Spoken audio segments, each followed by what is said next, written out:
Hello, Lelanders. We're back Oh, to I take Isla that Aromatica. I want to do the intro. Nope, too late. Intro's done.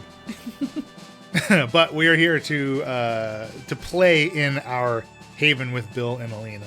So again, we're going to be like rules explanation-ish light in most areas because you've kind of already heard the more definitive overview. But not to say we won't keep you in the dark as far as what the steps of the game plays through as we're moving through the round. So we're going to start.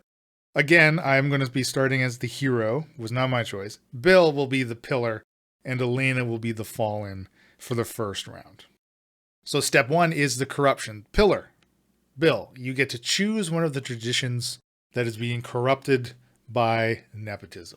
Also, keep in mind that the corruptions are generally going to be common knowledge for the citizens of our haven, so it's not like it's widespread, right? Like it's well known what's going wrong with these traditions. I mean, I think maybe employment is going to be heavily affected by nepotism. So due to the fact that there's so much nepotism, it's just an abundance going on here that influences everything. We're having a lot of jobs being done poorly, and a lot of things are going wrong because people are being hired into jobs who really aren't fit for them oftentimes. How's that sound? Yeah, that makes sense to me. Sounds good. Nailed it. All right, that's a wrap. Good job, everyone. And the haven's destroyed. That was easy. I was so stressed out. It's way easier than I thought it would be. All right, step two, the first scene of the game, which is again framed by the hero. So I'm thinking the hero is going to be, they're going to be with their friend Harold, the pillar, aka the pillar. So they're going to be with Harold. Let's say Harold has come to speak to Gustav, the hero, about his smelter that kind of got shut down because accidents, improper care, that kind of stuff. Maybe Harold is kind of explaining to Gustav how many things are going wrong. So where are we? You have come down to Spice Central, and you found Gustav at his place of employment. Spice Central is kind of more like a series of like office buildings, kind of down by the docks, right? Down where the ships come in and out.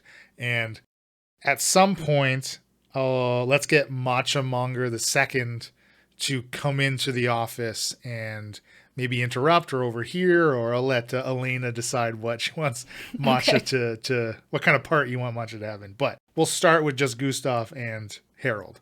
So Harold kind of just walks through the front door.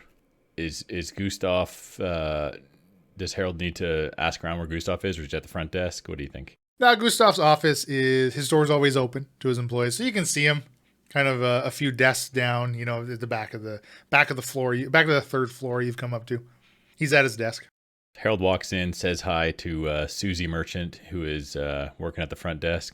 It's Merchant. Merchant, I'm sorry. I'm not supposed to be in the scene yet, sorry. Hey, Susie. Gustav in today? Yes, you are directed to Gustav's office. And Gustav is, like, you can see him at his desk. He's like trying to get through his morning spice drink. Mm-hmm. Harold walks in, slaps Gustav on the back, maybe causes him to sputter a little bit. Harold! It's good, isn't it? I already finished mine. Yeah. It's all right. Keeps you regular. I don't like to weigh you down, Gustav, but there've been a lot of problems in the smelters. Things going wrong. It honestly, I don't want to make accusations. My sister Scarlett Redmond, the second, she's surely she's the right person for the job to take over from our mother, Scarlett. But being that she's in charge of security checks, and that these smelters, they keep tipping over, people are falling into the smelters, the railings are loose, and it's just it seems like there's too many things going wrong for it to be just coincidence, you know? You know what I mean? I know exactly what you mean. Around here, we mistakenly got an import order of basil. Basil? Matcha is furious. I had to deal with her somehow today. She's coming over to get her. You know the marchands. Oh no! Where's Gustav? Matcha, back here. Oh, and I like hobble over there to Gustav's office. Where's my basil? Yeah, we had your basil in the warehouses. I don't know what happened. We a bit of a mix-up. Who's this idiot? Obviously, he's not a spice trader. Look at him. His coconuts are all singed. Yeah, this is my good friend, Harold Redmond. Harold frickin' Redmond, eh? Yeah, he oversees a number of employees in one of the smelters. It's nice to meet you. First of my name, Harold Redmond. Oh my, okay, yeah. Where's that basil? I mean, I'll have some of my people move it over to your offices right away. I don't want your cinnamon stinking it up. I mean, you have our paprika. I'm assuming. No. Well, then where's my shipment? I hate the stuff. I threw it in the ocean. You what? I didn't order it, so I threw it in the ocean. You. It's probably floating in the bay. Well, have your people retrieve it for me. It didn't have your name on it. Well, I mean, what am I supposed to do now? All right, look. I'm out of here. Yeah. Susie will direct you down to your basil. And I don't know, Harold, if you got some spare time, you want to help me fish out my paprika? Yeah, I mean, don't have much else going on today. You know, have mistakes like this been happening in the import and export business down here in the spice trade as well? Well, let's just say it's not the first time I've had to dive into the ocean to get my spices. Oh, goodness. All right, come on. We'll get you a parasol so you don't burn. See you later, suckers! Ugh, I hate that matcha. She does seem a bit abrasive. Damn double I beam thinks they can come in and do whatever they want just because they got a number 2. Well, I mean, there's something to be said for order and tradition, right? The number 2, it means something. It's 2 I-beams put together. Yeah, I know. It's supposed to be strong. The strongest. Look, I gotta get this. I gotta get my spices. I appreciate any help you can give me. I'll put some extra sunscreen on if we're going to be out in the water. It's reflective. Yeah, that's a good idea. Here, let me change it into my athletic coconuts, and Yes. we can get going. If you don't mind, there's a spot on my back I can never reach myself. Oh yeah, I got you covered. And see. Yeah. My accent might have been 3 different things at once, but hey. So now the Fallen frames the scene. Yes, the Fallen. And again, you can relate it to what just happened, or it can just become something completely different, as long as it has the hero in it. Man, this is hard to think of a scene. Just like any scene, there's no restriction, there's no... Yeah, I know. You can do whatever the hell you want. I think scene, hero goes down, Gustav Marchand goes down to the waterfront to fish out his paprika. And it's going out to sea. The tide is going out right now. And oh no. And Gustav is going to order some underlings to go retrieve this and oversee this retrieval. So I will put myself and Bill as some merchant employees, low-level employees here. And I would like to stipulate that we are not the brightest bulbs in the crayon box to make life a little difficult on you here. All right, Fred, Gina, we got to get these boxes. I know I told you we were going to have some extra help. My buddy Harold got way too burnt. He had to get out of the sun. So the 2 of you need to get all those packages of paprika before they're lost out in the ocean. You know, I thought he was covering himself in paprika the way he looks like a lobster. How do you want us to do this? They're floating away. Yeah, okay. We got a little dinghy over there, and you have your inflatable coconuts in case you go overboard. Just get out there, use the hook, pull them on in. Just a little hook. Okay.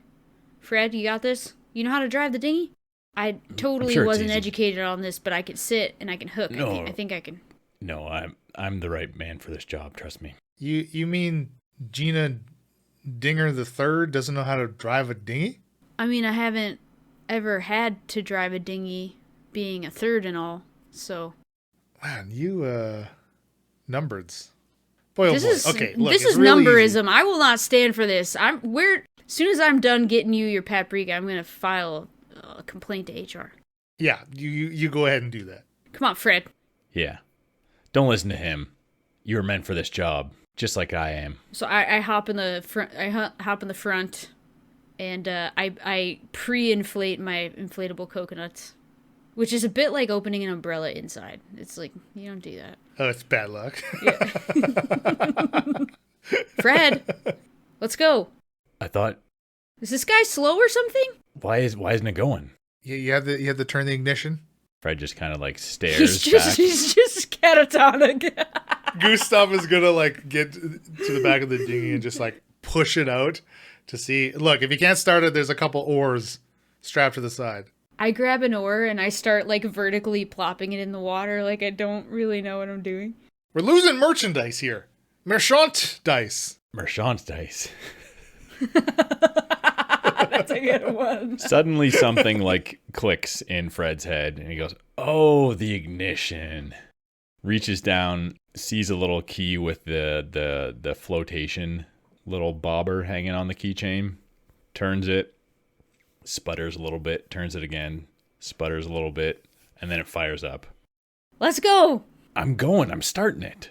I got a big hook in my hands and I stand up at the front of the boat and I'm just like looking real enthusiastic. Fred guns it full throttle, and I fall imagine, yes, yeah. I smack Fred with the pole.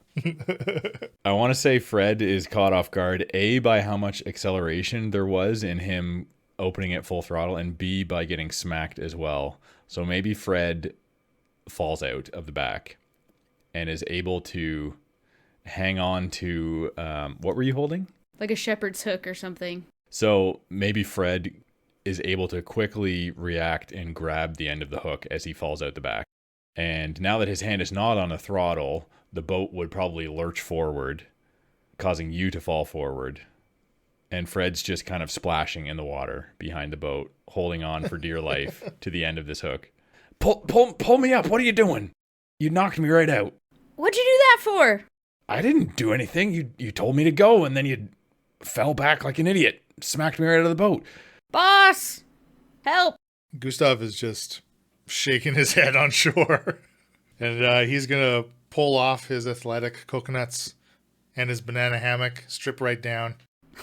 Just hair everywhere. He doesn't have to put on lotion because he's so hairy. And he's just going to dive right into the ocean and breaststroke. Very, very, like, athletically. Like, it's a strong breaststroke to the dinghy.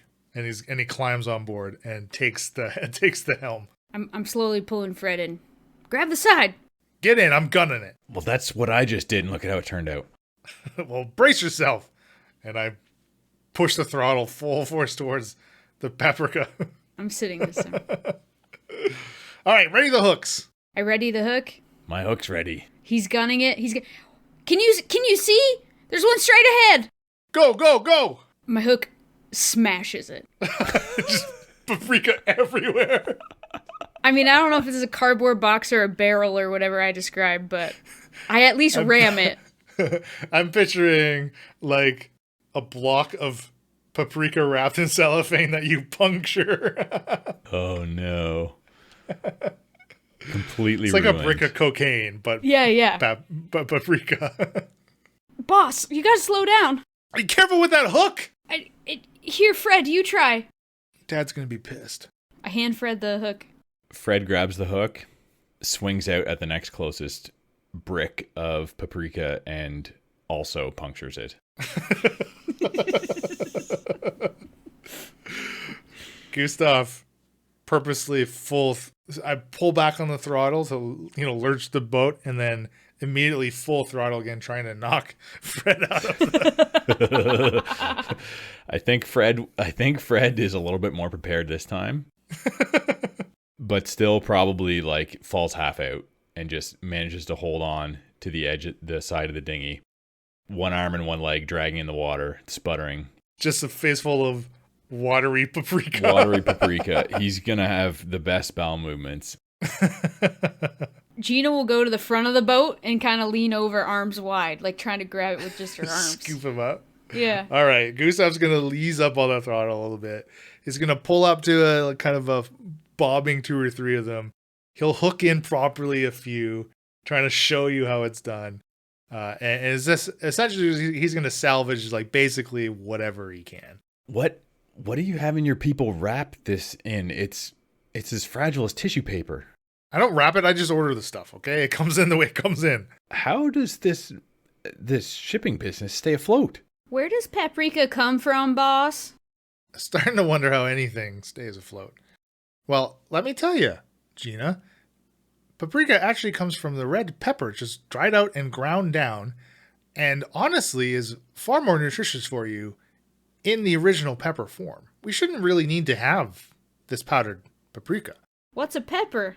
Yeah, I know. They don't have them much on the Isla Aromatica, but trust me, you'd enjoy them. All right, look, I'm gonna have to let the two of you go. Okay, I'll see you tomorrow then. I was kind of feeling like this day was a lot of work to begin with, so I'm glad to end early. You want me to swim back in? Yeah, if you don't mind. Okay, I'll see you tomorrow, boss. And I jump in. Fred, after Gina. I mean, I guess I'm half covered in paprika already. What's a little bit more? It tastes pretty good. If you actually dry out and kind of dust off, collect whatever you can, and then, send it down to the warehouse. Yeah, I guess, sure. A little unorthodox, but why not? Gustav just throttles away from the two of you, back to shore. He leaves you out in the water. Boss is having a bad day today, let me tell you. Okay, step 4, reflection. As the hero, I get to reflect. I think it's clear to Gustav that there's many, many, many unqualified and inept workers everywhere. And talking to Harold, obviously, it's not just his own employees, like Gustav's employees, but clearly Harold is experiencing similar things. So definitely he's realizing just how inept basically every sector is as far as the workforce goes. Matcha's not inept, she's just mean. Yeah, exactly. Step 5, we rotate characters. So I now become the fallen, Bill becomes the hero, and Alana becomes the pillar. And we repeat. So, corruption by the pillar player. That's me. My name is Harold Redman. The only example of corruption has been used that I was thinking of ahead of time. So, in regard to education, nepotism is corrupting education because you don't need education if you're a number child, right? So, the teachers are non-numbers teaching other non-numbers, and nothing's really being accomplished because they don't know much of anything. Or they're teaching maybe common sense things. There's not actually skilled training going on. Not much at all. Okay.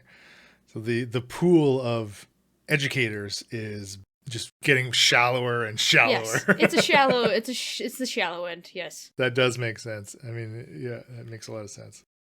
So that's even going to worsen the employment problem, really, right? Like that just makes everything, just makes everybody stupid. It's a shallow pool of intelligence. Yes. Evaporating day by day. Shallow end of the island here. So Bill, as the hero, you now get to frame the first scene for this round. Do we help each other here or wait? I'm open to suggestions. Potentially you could be doing interviews and looking at resumes or something. Well, also like Gustav being the first of his name, he's received some education, but does he continue with additional education, or is he satisfied? Is he going to interact with some of the, maybe, since he's been in school, there's kind of a new round of educators that maybe he has reason to interact with or something, and he's kind of realizing that they're just as inept as Fred and Gina, in their field. Or maybe he wasn't very educated very well because of this corruption, right? We don't know how long this corruption has really been having this effect that it has either, right? We can go anywhere in time we want. All right, Gustav, hearing about this seemingly pervasive and probably having experienced for some time now, how common it is for people to be doing jobs that they really aren't equipped to do, and just mistakes being made, his precious spices being spilled throughout the bay. He's had enough and figures, you know what? He received a little bit of education because he wasn't numbered. And so he, what else are you going to do while you're waiting to get a job? Because you don't have the connections. Took some courses. Maybe he can offer some education to the people who are working for him so that they might be less likely to be causing these errors and these mishaps that are happening so often. So he's looking for someone who might be able to come in and do some seminars, teach them, proper techniques for doing their job so that things can be a little bit more standardized, a little bit more safe and streamlined. He thinks there's a lot of space, a lot of room for growth in his operation being more efficient and less prone to frequent accidents that are just really killing the margins. Okay, so so you're there, Gusa, obviously the hero is there. Yep. Who else? Who do you want to play what? Alana can play one of the workers. Maybe they are walking through sort of like typical day-to-day procedure and business, like how they do the job. And the educator is, Leland can be the educator who is sort of shadowing them and just seeing, okay, how do you do things? And trying to teach them along the way of anything that maybe could be improved or done differently to make things work better. Leland is like a high up educator because he's numbered. Didn't necessarily get any education himself, but was given this respectable tenured position. Yes. Hello, everyone. I am Professor Hornswoggle Bookington II. Now, I shall be your instructor, and I'll be overseeing you in your daily activities, making sure you're doing everything correctly, offering suggestions and critiques where I see fit. Now, Mr. Merchant, you have an employee in mind? Pick me.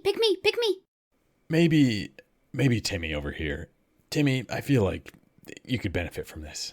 Oh, yeah. Thanks, boss. Timmy's always been an eager worker, but I'll let you get to know Timmy, and maybe you can see some areas where, not that you're bad at your job, of course, Timmy wouldn't want to imply that, but yeah, what's my job again? Like just the cliff notes. I think I'm a counter at the counter. Mm-hmm. Over there. So Timmy is head of logistics at our company, which is understandably a critical position at the business here, being that we are buying and selling goods and trading. So very important job you're doing, Timmy. I got it, boss. I got it. Come to my counter where I do my counting. Yes, I can certainly instruct you on how to count 1, 2, 3, and so on. Yeah, just like that. Yeah, over here. So, what was your name again, teacher? I am Professor Hornswoggle Bookington II. Hornswoggle Bookington II. Oh, a second. Yes. A second.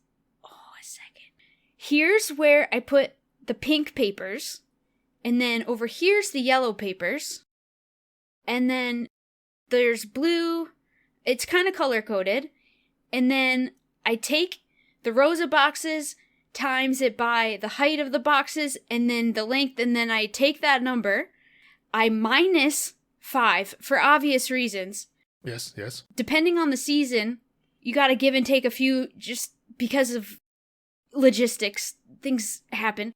And then you get your final number, you put it on the pink, you give it the red stamp, you put it in this pile over here, and then you give it to Tammy. Tammy's my twin sister. I see. Okay. Right off the bat, just a few things. You don't need the pink or the yellow copies. You can just throw those right But it helps me. Now, the dimension of length actually does not exist. Very uncommonly known, but does not exist. Does not need to factor into your calculation whatsoever. But how come they measure my length for my banana hammock? Well, that's usually girth is what it's referred to. But okay. The -5, though, as for logistical reasons, as you say, very spot on, very spot on. Obvious, right? Sometimes I do 6, sometimes 7, sometimes 4. As you say, it depends on the season. But a handful, yeah, okay. Oh, yeah. A handful, 2, 6, 10. I look over at Gustav, at the boss, like, is he approving of... Gustav is absolutely speechless. Cannot believe what he's seeing right now and hearing. Okay, so sometimes I can do 4. So here's how I go through ordering, because that's like counting my stocks. So when I want to order, I have this sheet, and I hold it up. Got a list of all the spices we have. So this is an alphabetical list. So it's obviously random. I close my eyes, I put my finger up and down, and then I stop. And that's what I choose to order. And then I have another piece of paper with a number, and then I close my eyes, and then where my finger lands, that's how many I order. And then, for obvious reasons, I add 4 sometimes. Right? Ah, the key. Yes, I look at you like I wanted to say 5, but I'm saying 4 just to see if this. I must admit. I'll turn to Gustav. You have quite the employee, Timmy. Timmy has devised this very in-depth geometric sequence upon ordering to figure out the perfect integers of which to apply. It's an algorithm. It's an algorithm. Yeah. I will admit I didn't specifically study algorithms or logistics. Aha, neither did I. Right. Has anyone? You did come highly recommended, Professor. Well, of course. I mean, my father and used to run the department, and then I took over once he got a little too old, and that's how things work. I'm here because my dad, too. Interesting. Right. I'm not numbered, but, you know. Oh, boy. Now, what I am interested in, Timmy, is Tammy's role in all of this. What exactly does your sister do? Let me get her. Tammy! Yeah, Timmy, what? Oh, I gotta do both voices. This is what Leland feels like. You gotta talk to yourself. Welcome to Leland's world. Show Mr. Squiggle Bottoms. Wait, what was it again? Hornswoggle Bookington. Show the professor how you do your job. Okay, so, hi, I'm Tammy. Timmy gets the pinks and the purples and the yellows, puts them here, and the blues and the greens, puts them here. And, you know, sometimes I help him do the eyes closed and the pointy thing, but then I pick up the pinks and the yellows. I take the pinks and the yellows. I take them downstairs really fast. There was something about a red stamp in there somewhere, I think Timmy was saying. Oh, right. The ones that have the red stamp, they go in the blue truck. The ones without the red stamp, they go in the red truck.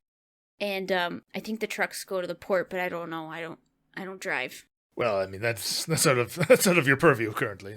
Then, like, I'm kind of tired from running around downstairs. So I, like, take a break, put my feet up, get something from the vending machine, have a spice drink, you know. Then have another quick 30 minutes in the bathroom. And then I go upstairs, and then Timmy and I usually have lunch. Yeah, I mean, I kind of run papers down a couple times a day. That's about it. Now, I will say, I do believe your red stamp really should be blue, but that's really just personal preference. Red stamp for the blue truck, blue stamp for the red truck? Exactly. Yeah, see? Look, Gustav, your employees are improving already.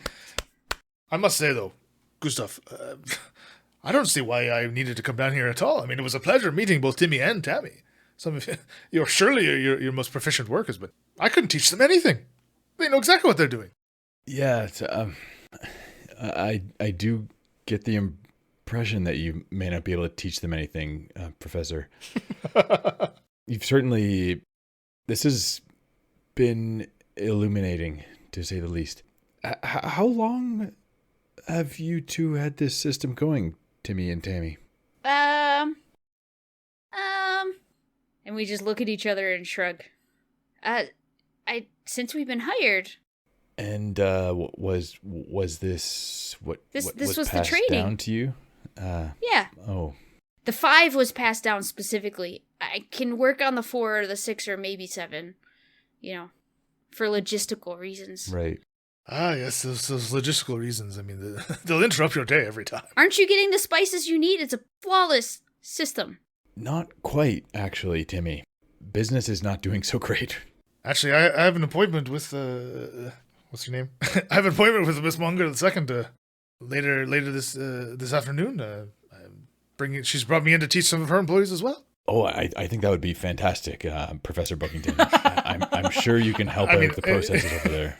In fact, Timmy, I would love to show her logistical person your system. Timmy, usually I believe in good, healthy competition between opposing businesses, but I think we can share this one with them. What do you say, Timmy? Sure. You know what? Why don't you come with me? And you can be my assistant instructor. Assistant professor, Timmy. Really? Sure.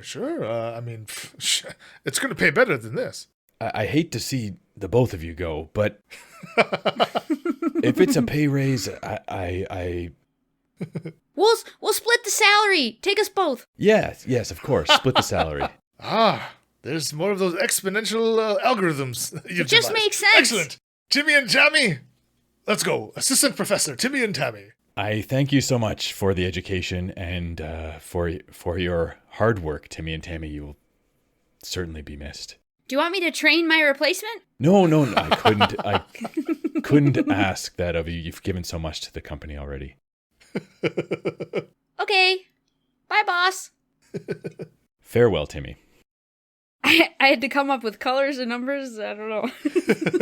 Well done. That was brilliant. Some of it's not going to translate to podcast, but Gustav's face, like the hero's face, Bill's face was just confuzzled. Okay, so as the Fallen now in step 3, I get to frame the second scene for this round. Okay, so as I said, the Spice Center is kind of down by the docks, right? And it's like a series of office buildings over top of warehouses where imported goods and import-exports come in and out. And I think maybe a bit of time has passed, a number of weeks perhaps, and the problems with the smelting specifically has just become catastrophic. So there has been about a week where no steel has gone out because there's no smelters that are operational. And that means there's an excess of ships waiting in the dockyard to just be loaded. So the spice ships coming in just can't get in. So the spice is not flowing either. So nothing's going on. So Gustav, you're kind of down at the docks trying to get your imported boat with your paprika and your cumin on it, whatever else you deal in, is you're trying to get them to come in. And I think Matcha's probably down there with you, and maybe like you're both kind of aligned a little bit on this, right? Because she's having similar problems. And how about Alana as the pillar? You can play the guy who runs the docks. So I don't know what do you want his name to be? What do you want the dockyard guy to be? I want to be Doc Dockman the second. Doc Dockman the second? Yep. Well, Doc Dockman, what the hell's going on here? Where's the boats? Where's my basil boat? Yeah, my business is already struggling enough. I don't need this headache on top of everything. What's going on? Easy there, Spice Boys. You, green tea. You, paprika poop. What's the issue?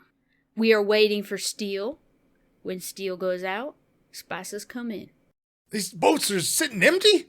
There's a little backup in the smelter, I suppose. That's what I've been told. I haven't had my morning spice in 3 days. You know how backed up I am? To be fair, I have read that actually the morning spice could probably be replaced with some green leafy vegetables. Not that I don't as a somewhat of a spice businessman, obviously I want the spice to continue flowing, but have you tried perhaps lettuce, kale? Have you tried looking at these beaches? There's nothing here green about this island. If anybody's going to be doing anything with the green, it's me. Yeah, exactly. I'm just saying it would complement the thing you already have going on. Think, that lovely necklace you have, but with some dried broccoli florets, maybe? I think you guys need to recognize your place. You're talking to Doc Dockman the Second here. And I know how to run my docks. And these ships need steel. So you figure out the smelter problem, you can get your spices. I can't imagine you're collecting much income with ships that are just floating idle. So, do you know how to run your ships and your docks? Well, that is a good point you make there. What do we do to get these ships out of here? Tell them to move. Radio up to them. Tell them to move. Oh, just straight up tell them? Like, I have that authority? You are a second. You're numbered. Maybe we should just set them on fire, because that seems easier. You know what? That does seem easier. Set them on fire. Sink them to the bottom. It'll evacuate them. What? Are you mad? Like just a little Molotov cocktail, just... Surely just asking them to move would be much easier. My name is Doc, not Shirley. Oh, this is... You're can't. wanting Shirley Dockman? She's back home with the little ones. How did you get this position? No, never mind. I'm sure I know how you got this position. Do I need to do this for you? Here, I don't want to be the one to do it. Here. Yeah, give me that radio. I hand him the walkie-talkie. Matcha's looking for like a gas can or something flammable to start pouring on the ships. Gustav is like kind of swatting at her while he's got the radio in the other hand, trying to like just distract her long enough so that she can't accomplish anything. He clicks in the radio. Captains, we're gonna need you to move your ships. The steel's delayed, but you're clogging the bay. Over. Does he hear anything? It's you I guess decide. it's me, isn't it? Is it? Yeah, you get to decide. I think you should talk to yourself, like Timmy Tammy style. Oh no. I mean, I can answer if you want, but you're not gonna like the answer. I got it. So there's just some static for a minute, and then you hear a little click. Move, but we can't move. We don't have anything on our boats. Over. I like this. Gustav just kind of puts his hand up to his forehead and pinches his forehead, closes his eyes. Just he's getting progressively more frustrated. I'm gonna give you a consequence. Okay. Because as something that the Fallen can do is hand out some consequences to the hero. So I'm gonna say that you like get through on the radio, but because it's a little staticky, one of the boat captains just hears move, and they begin to throttle their ship out into the very, very crowded bay full of spice ships waiting to get in. And they, of course, collide into the side of one of a spice ship, and there's just more packages of spice thrown into the water from the collision. So Gustav looks back at Matcha and says, "Can you see those packages of spice look green, right? Please tell me they're green." Looks mighty like paprika. No, more paprika. I'm already in the red for the 8th month in a row. I can't afford this. Red's bad. Well, yeah, it is. You sure you ain't got a number on your name? I'm positive. Well, it looks like you freed up a dock from a basil ship.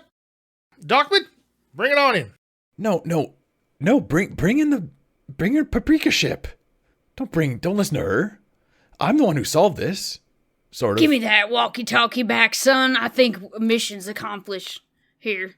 Gustav kind of like takes a step back, doesn't want to give it over.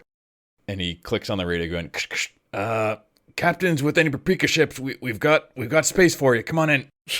Make it snappy. Okay. Obviously, I have to give you another consequence for that. So due to Timmy's extreme over-ordering of paprika, simply by the algorithm, nothing Timmy really did, but the algorithm Always trust the algorithm. That there's about 6 ships. There's about 6 ships full of paprika out. And space for one. And space for one. I think we can all tell just how red the water is going to be when these 6 ships collide into each other and spill their contents. Okay, so Gustav is just, you can see him crumbling under the disaster of this day. 8 months of red is building up to this Red Sea of all of his profits and his slim chances of perhaps ever making daddy proud. Yeah, exactly. And it's especially frustrating because he feels like all of these issues are due to other people's incompetence. And he can see a way for this to be better, but it's impossible to deal with these people. So he reluctantly just gives the radio back to Doc Dockman. The second. Exactly. Don't forget the double I. Here, Mr. Dockman, the second. Get me there, walkie-talkie. I didn't ask you to do that. Oh, that, did I? No, you didn't. I just don't. Quite a mess you made here. There was only space for one ship. If we would have thrown Molotov cocktails, none of this would have happened. Dockman's got a point. This is ridiculous. How do you people work like this? I've never been in the red with my basil. And who's doing your logistics, might I ask? Well, I just hired 2 new folk. They seem pretty qualified, Timmy and Tammy. Best of luck with that, Matcha. All right, there, Dockman. Call in my basil ship. Break, basil, baby, baby. Come here, ready to learn. That's my walkie-talkie. That's my walkie-talkie. How do they even understand what you're asking? You're good learn. Here, skip. Yeah. Watch is just gonna walk to the end of the dock and just wait for her basil ship to come in. I heard noises coming out of my mouth. I didn't know what was going on. So Gustav at this point just can't comprehend how his very clear instructions led to disaster, and this just incomprehensible garble of words seemingly is causing that's this Dockman talk for you. One singular ship of basil to come in perfectly. I think that's a great scene. Yeah, end scene. End scene. I mean, you, okay, so step 4 is a reflection for the hero. I mean, Bill, you kind of reflected quite a bit. Yeah. During that scene. I did, yes. I think Gustav is slowly unraveling. He just doesn't understand how he's stuck surrounded by these people who shouldn't be doing the jobs that they're doing. And his business is tanking around him despite his best efforts. While other people seem to be, I mean, I guess not at the smelting. The smelting situation seems to be bad, but his main rival seems, from her account, which may be a lie, he suspects it might be a lie, seems to be doing okay. She's doing great. Well, if you see her her precious metal adorned jewelry, herbs, yeah, if they say anything. Yes, but he is still clinging to hope that Timmy and Tammy may yet undo Match's operations. I know. Forces of evil. And he's hoping that he can replace Timmy and Tammy, maybe personally be involved in the screening process and the hiring, which is not traditional to be done. But hey, he's the manager. Why can't he do some interviews and pick the best candidate or candidates if they happen to be twins? that split the salary for some reason. Exactly. I heard that in a TV show somewhere. I stole that, but So we kind of now going into the third round. So we're at step 5. We're going to rotate characters. We're going into our third round. Now is where we kind of decide if we think this is going to be the last round, and the 2 scenes we play will ramp into the Haven. Because like where are we in the Haven right now, right? Like it's the main purpose is export is stalled. Its import is also stalled. So no one's getting any of their spice. Yeah. No money is moving out of the Haven, right? No steel is moving out because of the ineptitude. Things are pretty bad. 2 scenes is like not much, but it's pretty bad. Yeah.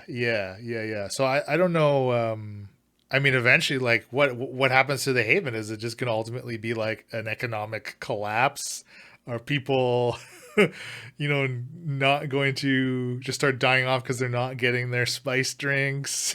I could see them dying, and then the death and the number changing is very confusing, and then who knows who's in charge and who to trust. And okay, so we rotate. So I now become the pillar. Bill is the fallen, and Alana is now the hero, right? Bill gets to be the old lady. Looking forward to this. I don't think I did Matcha's accent justice. I don't know there, why my dock worker... Anyway, it's fine. It's over. Sorry, patrons. I get to choose a tradition to corrupt now. So, as a reminder, we have the food left, we have fashion, we have death, and we have naming.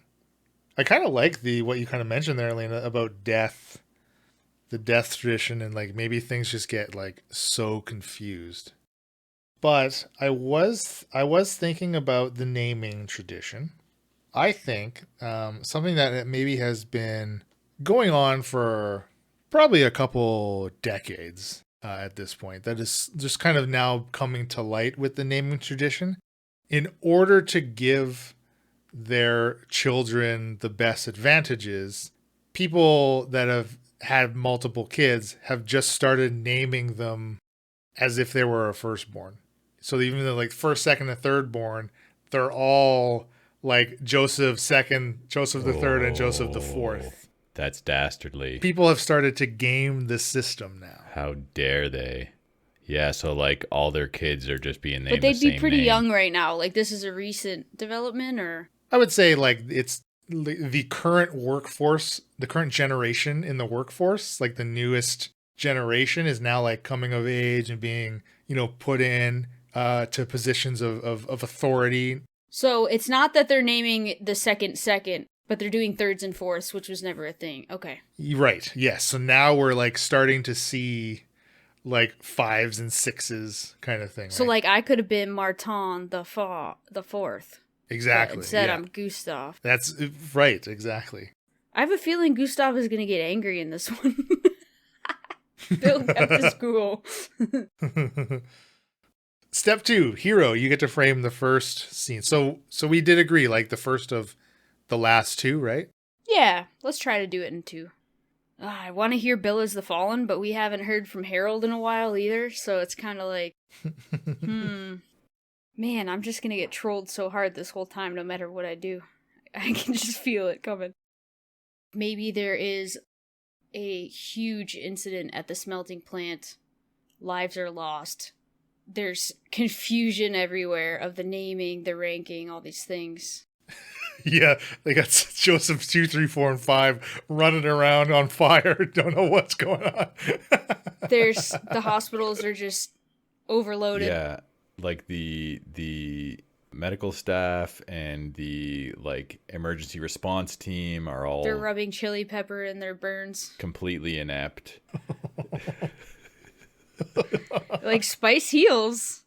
Let's set the scene as a large incident has occurred at the steel plant. Smelter meltdown, whatever, what have you. Smelt down. A smelt down. Yes. It has gone nuclear. Many people are injured. Many people die. First major event, catastrophic event since the island was founded. Bunch of people are getting promotions. The scene, yes, people will be promoted and educated on their new positions. It's going to be a lot of number shifting, yes. This scene is going to take place in the hospital. The island's hospital is in chaos. It is mass chaos. There are stretchers everywhere, people everywhere, burn victims, people injured in ways that they shouldn't be, but just I think the hysteria of the incident and people trying to provide first aid with I-beams and things, not going great. The doctors are big believers in spice. There are experimental treatments going on for these people. Hail Marys are involving spice IV drips and feeding tubes and I need 3 cc's of chili powder stat. yeah, and then there's poultices with herbs and there's just so much going on. The hero Gustav is going in to check on his poor friend Harold, who is injured. And Harold Redmond, the pillar, is in a cot with some burn wounds from his lack of protective clothing. And I really do want Bill to play Matcha. So Matcha, you're in the hospital visiting someone that is your friend, injured, and incidentally runs into us at some point, let's say. Potentially tries to maybe put some green herbs on my friend Harold and I'll, object or something. So I picture Gustav walking into the hospital and going up to the desk, finding out where Harold is, and searching around. Just chaos, noise, confusion. There is no way of finding out where you are, so I am wandering around. And I am going, Gustav! No, that's my name. Shoot. Harold! Harold Redmond! Harold Redmond? Harold! Gustav! Harold! Goose! Marco! Guso! And I like Marco Polo, I'm like, Harold! Waiting, trying to hear and echolocate. Closer. Okay, so I get closer. I get, Harold! Oh, wow. Okay. You look great, bud. I'm not dead. I'm just very badly burnt. Oh, I've seen you burned many times before. This looks different. Oh. Is this from the sun or from the meltdown? Not the sun this time. But he pulls open his shirt, and he's got the end cap of an I-beam embedded in his chest. Oh my god. I'm not sure what to do about this. Okay, that looks serious. Finally got that number. Yeah, bud, yeah. Young lad, that looks actually pretty good on you. Oh, who invited you? Get out of here, Matcha. Hey, Gustav. Get your witchery out of here. Witchery? What Harold needs right now is some basil. No. And I'm just the person to give it to him. We're not interested. No. Gustav, get out of the way. Will it help my beam? Of course it will. Harold, don't listen to this fool. I researched cinnamon for a long time in school, Harold. Yeah. Cinnamon has antimicrobial properties. Harold, my knowledge doesn't come from silly little books. It was passed down to me the way it's supposed to be, from generation to generation, number to number. Matcha reaches into her pocket, pulls out a handful of basil, and hucks it at Harold's face. Here, At boy. least put it where he's injured. Take a deep... Breathe it in. You know nothing. Harold inhales and swallows a few of the basil leaves just accidentally. Oh, don't eat it. No, don't. Yeah, No. yeah, that's good. That's good. You're killing him. You're I killing reach in him. and grab another handful and throw another. I Come stand on, in the boy. way. I try to wave my... No. I'm hands in the way, playing defense on basketball here. Gustav, Security! You've never had any respect for the spice. I don't even know how you got your job. I'm a spice trader. I have so much respect for the spice. You have no idea. Just not the green spice. Just not the dirty greens. Just not the dirty greens. And you know what? I like greens. But the ones that have fiber in it. I like spinach. I like broccoli. I like collard greens. I like kale. I'm listing them all off. And I continue even if Harold is dying. Yeah, at this point, Harold is kind of wishing for death.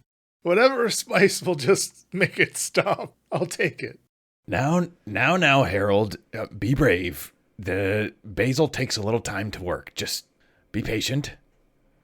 you'll turn the corner. Well, people don't always turn the corner, but you might turn the corner. And if you do, it'll be because of my basil, not because of anything this fool did. Harold, how long do you think it'll take for a smelting plant to be up and operational again? Just wondering, because the ships are in the way of getting my spices. It's a crater. I don't know. Oh, so like from the like a total redo here from the ground up. It's a total tear down. Okay. Yeah, crap. I was afraid of that. Let me go find a doctor and see if we can figure out how to get this beam out. How did it get in you? I turned a corner, like Matcha said. Bam! Right at me. Just turn. Okay.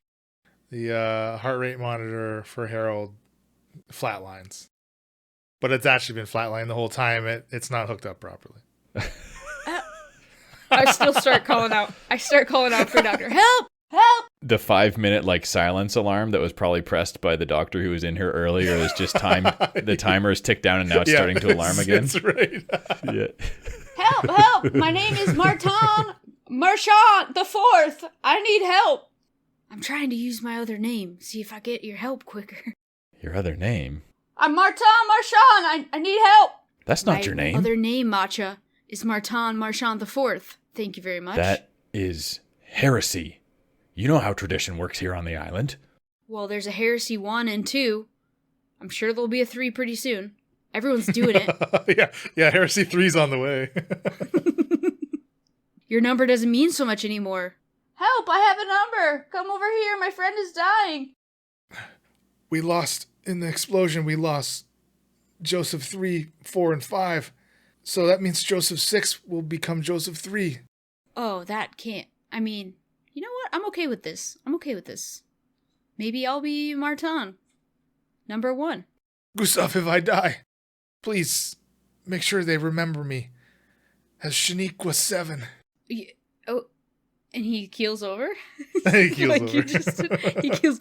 Shaniqua 7. It was his last wish. I thought his name was Harold. Matcha, don't deny the man his last wish.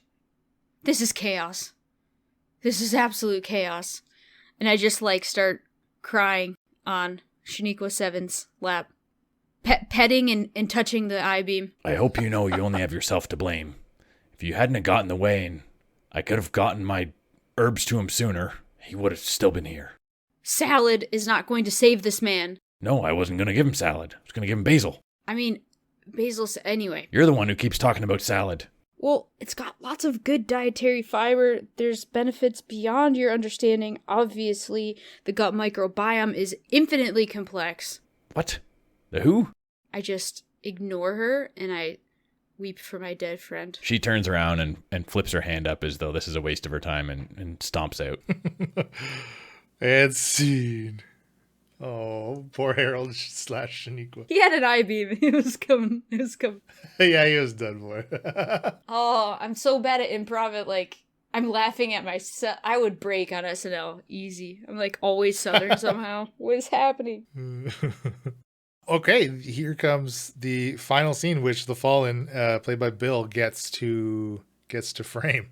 So, as a reminder for the two of you, after this scene, then we get to each narrate a little closing scene as the hero to finish out the downfall of it. So, this scene isn't the end. We get to add a little extra thing each to how the ending plays out. Maybe we fast forward a little bit. Some time has passed. Matcha is seeing a lot of success in a slight twist on her business. She is now importing vegetables and this new hit dish that is topped with basil vinaigrette, which we'll get into vinaigrettes afterwards, but is a tomato, cucumber, and basil salad. But where did she get the idea from when that was really... She stole it from Gustav. So I don't get to be the hero of the story? Or I'm called the hero, but I'm not the hero? No, I think it's just going to be continued misery for the hero. He's going to be struggling to... Is that the point of this? The point is for the hero to lose. He's going to be struggling to keep his his business going, and it just keeps getting worse and worse, and he's becoming more and more in debt. And then Matcha is striking it rich up with his idea. The steel industry is still struggling to rebuild, but the beginnings of that industry are starting to kind of come back online, little bit by little bit. In the meantime, Doc has had to really adjust how the ships work, get used to the idea of ships coming in without steel ships going out. But, you know, he's making it work. Our hero, Gustav, our hero formerly known as Gustav, is continuing to... He thought that he could affect change, but at every step he was met with just chaos. He comes down to the dock and notices that actually I think he hears word that Matcha has been at the docks a lot more recently, a lot more often than she typically is recently, which is a little bit uncommon for her to, you know, the dock just brings its stuff in. She doesn't have to always be there to receive it. But so he's heard this, and he goes down to check up on things and finds that she's been receiving some shipments of something a little bit different. Leland could play Doc. Another southern accent. Matcha! Get over here! I have to talk to you. What are you doing down here? Go back to selling your spice. I should ask you that. What are you doing down here, actually? I've noticed you're down here a lot lately. Can a girl keep an eye on her shipments? You know, there have been mistakes happening, so I just want to, you know, keep a closer eye on my business. What's wrong with that? It's not illegal. Rumor has it you've been importing vegetables. Vegetables? Well, my idea! Maybe I have. I don't remember you saying anything about vegetables. I heard you're selling a basil salad. I literally gave you the idea. And it's delicious. When my friend died with an I-beam through his chest? Doc, you should have seen it. She was so awful. Throwing basil, he basically choked on basil salad to death. I'm pretty sure she killed him. Actually, it was just basil. Maybe if he had have had some salad, he might have been healthier. I said basil salad. Gave you the idea. Next thing you know, basil salad's making everyone poop twice a day. They don't want my spice drink anymore. I'm oozing money. I get an extra break. I get an extra poop break every day now. Good for you, Doc. Thanks. Yeah, you've been real helpful. You know, Gustav. My name is Marchant the Fourth. I've told you this in the last few weeks. You refuse to acknowledge me by my new name. Well, it doesn't seem to me like a name really all makes that much difference. It seems to me that the person who goes out and puts some basil on the worm, you know, early bird and all that. I'm out here selling salads. Why aren't you selling salads? I have been in anger management courses for the last few months. I have been trying to keep my cool. I have been trying to hire and find one or two. You know what? It is impossible to find anyone that knows what they're doing around here. How are they even making something tasty for you? How are vegetables even going in their mouths? These people are idiots. Well, maybe you don't have a lot of customers because you talk about them like that. My customers are healthy, they're happy, and they love my tomato, cucumber, basil salad. I have been talking about the health of vegetables for years. Doc, you know I've asked you to import vegetables. You said it couldn't be done. Why are you giving her vegetables and not me? This is crazy talk. I'll just tell the ships to come in to tell them to go. That's all I go. After that mishap we had last time you two were both down here, well, we got a lot more extra room now. We got a lot fewer ships. A lot fewer ships. Yeah. This place runs on 2 brain cells. I can't even. You refused me my broccoli. You could always go ask for a job at the smelter. You know, there's a lot of openings after what happened a few weeks back. Right, yeah, totally. I don't know if this trade business is maybe what you're cut out for. I haven't slept. I can't eat. I'm drinking. You don't look good. Spice water constantly. It's not doing anything. Are you getting your vegetables? I'm wasting away. You know what? Not from you. I wouldn't do it. I'd have to die first. We've got a past, so just hear me out.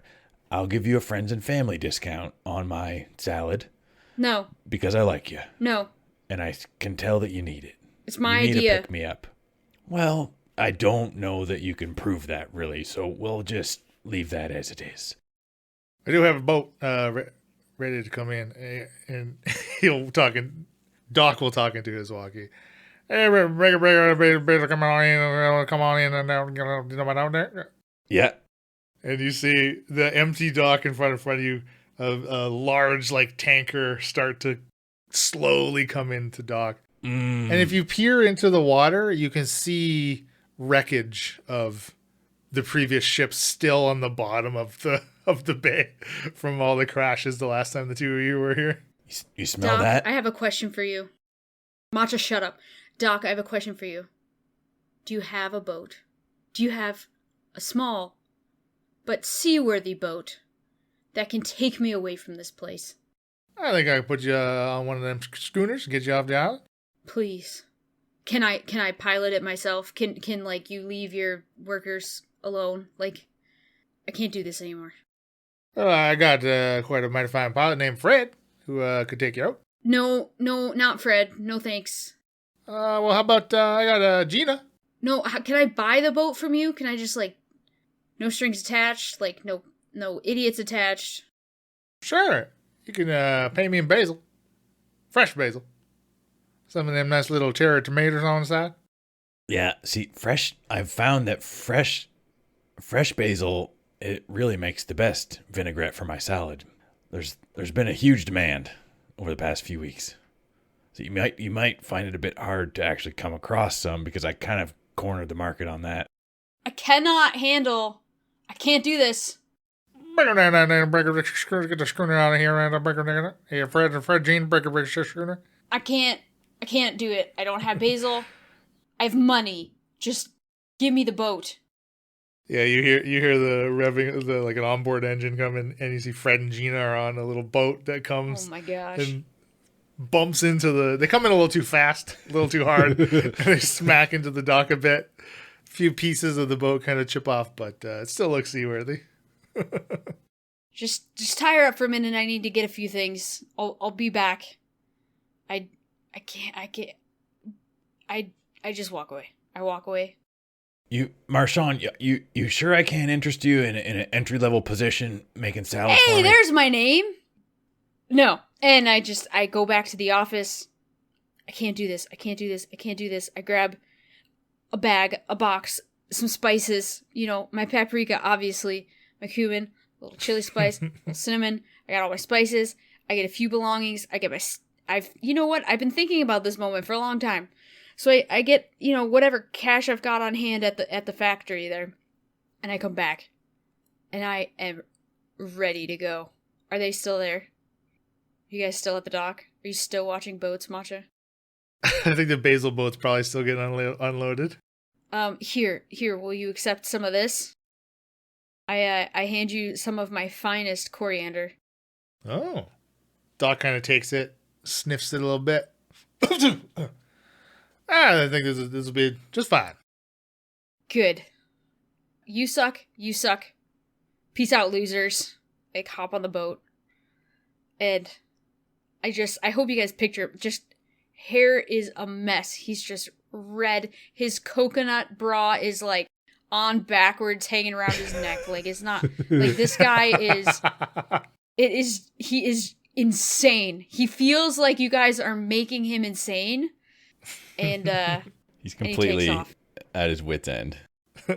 Oh, poor Goose. He has unraveled. Poor Martin the Fourth. Matcha yells after him, There's always a spot making salad on the line for you if you come back. And at this point, Gustav / Martin wants to yell, "Beep! You!" Poor Gustav. So, now we do the vinaigrettes. I loved him so much. Now we do the vinaigrettes, which is also colloquially known as the collabs in the game. So now we each get to narrate a quick point of view from the hero to figure out what exactly he did and kind of cement the downfall of the Haven. So we still kind of rotate. So why don't I go first? Because the hero would kind of rotate to me again, right?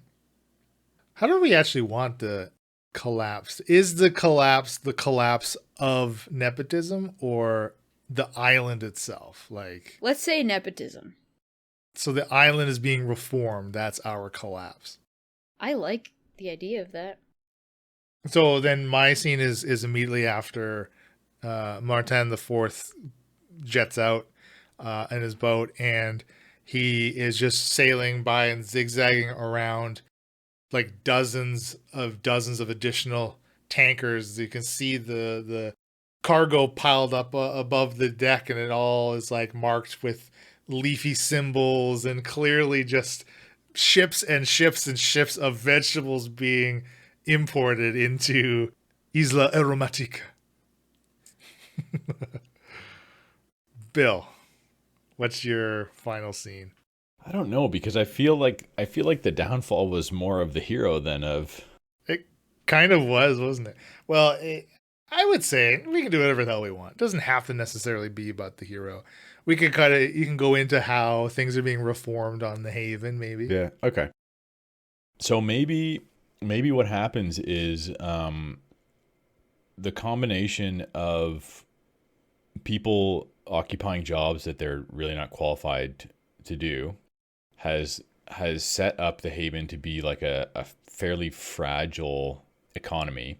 And with the collapse of their main export, steel, and now a complete 180 of a lot of what they're importing, matcha is seeing a lot of success, but the economy is slowly, like, the bottom's about to fall out of Isla Aromatica because the books aren't balancing, basically. There's a lot of people on the island who now aren't really accomplishing anything to make any money, to generate any GDP for this island, but they're happy. They're in a frenzy, of a salad frenzy, spending all into matcha's coffers because they can't get enough of the salad. And so essentially the island's about to go bankrupt, the majority of them, except for Matcha, who's making out like a bandit. I like it. All right, Elena, that's great. Final say? I like to think that Martin Gustave Marchand went somewhere where he doesn't need the fourth at the end of his name. He finds his way to another beach, another land somewhere, no shoes, no shirt, no problems, the toes in the sand and a drink in his hand. I like to think he found peace not seeing the collapse, like the full collapse of the Haven, and found his own little haven. And maybe in his own little crazy world, he's doing his crazy things. Yeah, I like that. That's nice. I just leave it up to chance. You tell us the ending, listener. I mean, that island's screwed for sure. Yeah. He went as far as the gas could take him. He had a few oars. It took a while. But he got there. Well done. What did you two think of Downfall being your first play? I think it's a fun departure from what we're used to. Everyone getting a turn at being much more involved in telling the story, which is kind of cool. It's also very different. We kind of talked about this off mic prior, but the fact that you don't necessarily need to be propelling a story just with role play. You can do a lot more saying this happens or that happens, because there's no like, I'd like to do this, I'd like to do that, and I'll roll a d20 to see if you can succeed. You kind of have like control over what happens. So I thought it was cool. I like improv.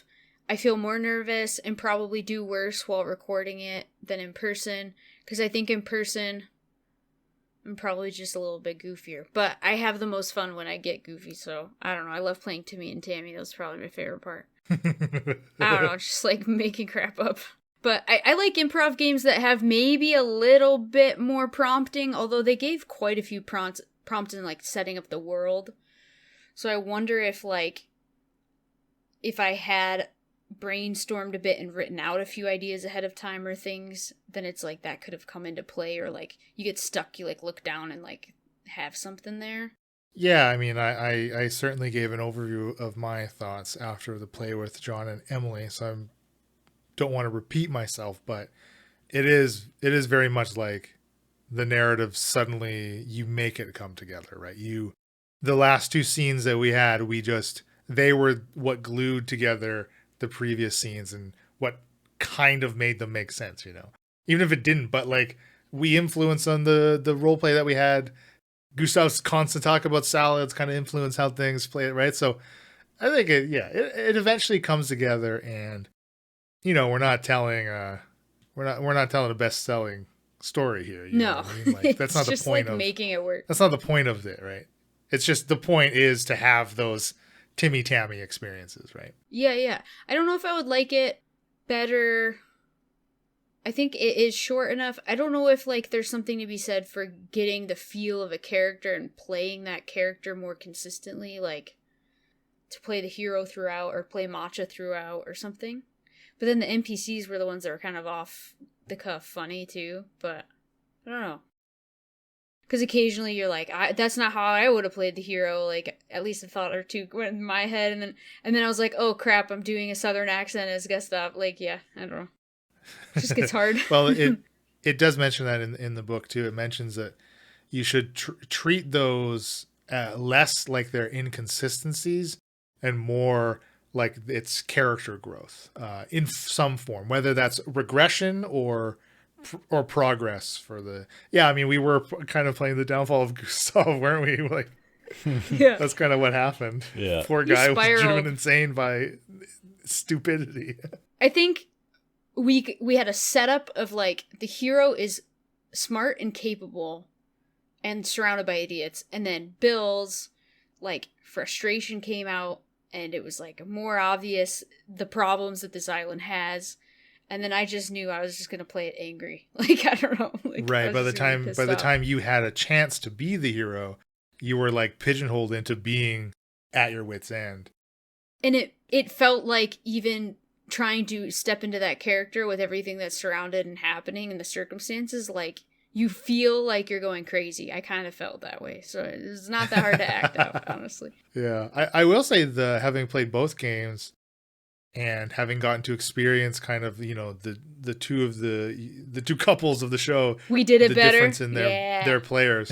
No, but it's funny that both games really felt restricted in where we could really go to set up scenes. Like even what probably won't make it into the final cut, a little chatting about how actually difficult some of the traditions that we made, how difficult it was to actually corrupt them, because they were made with nepotism in mind. So they were already kind of shit for the world, the way we kind of constructed them.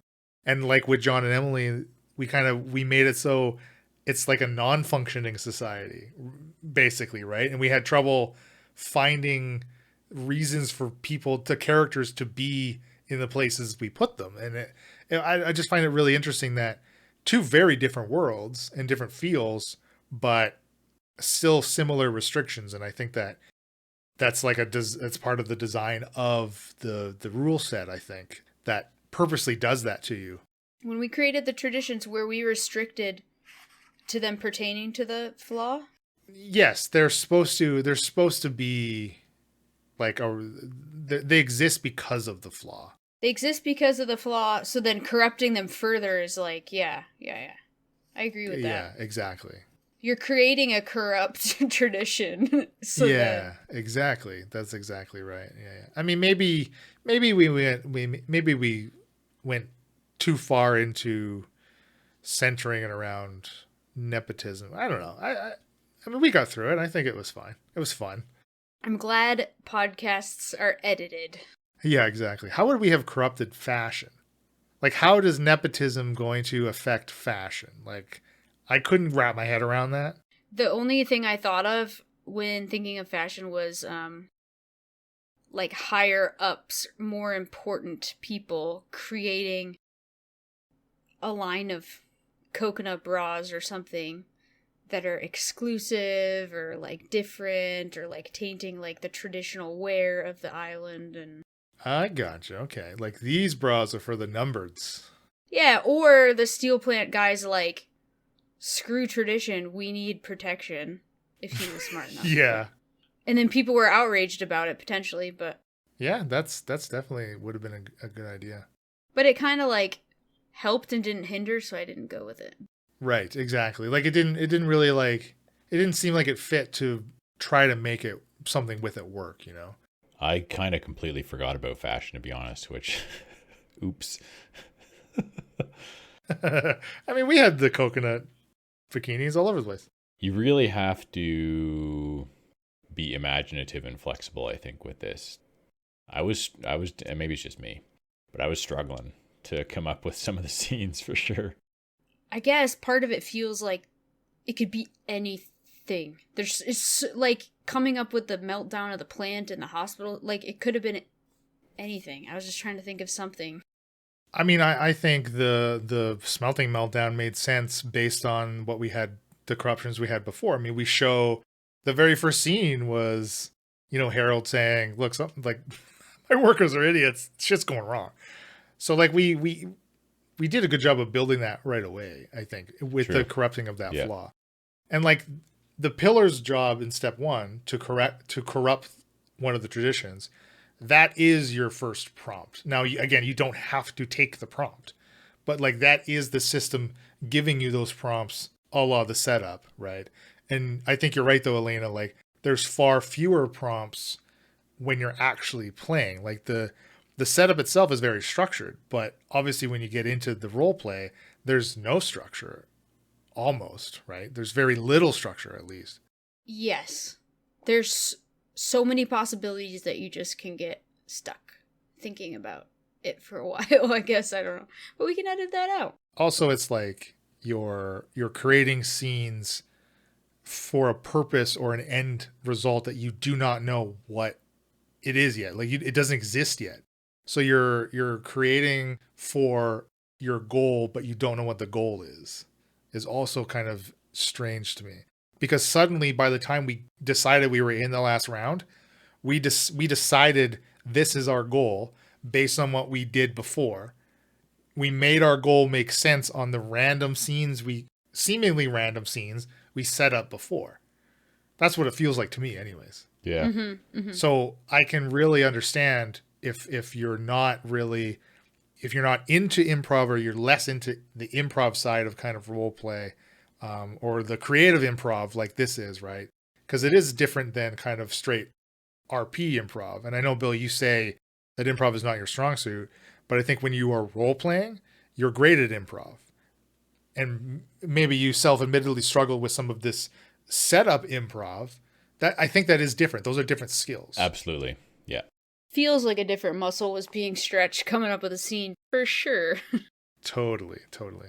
I think this type of game would be very well suited to, like, maybe if your group has people who like DMing, they maybe don't need to be the like forever DM, but I think this lends itself well to people who are comfortable in that role, because DMs have to be willing to think on their feet and completely make something up in a moment's notice, which I struggle with. And I think that was part of the reason why I was kind of stuck. Thankfully, we can edit out the long pauses where I had to stop and think about what I was going to do for the next scene. But yeah, and again, the whole game is collaborative, so it's not only on your shoulders to make this stuff, right?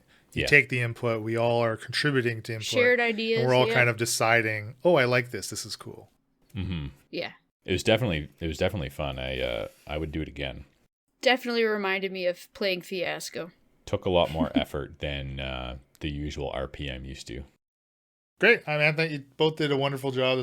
I'm really happy that I got to play with the two of you and with John and Emily. So I had a lot of fun doing both games, and I liked how different they were and how different they turned out.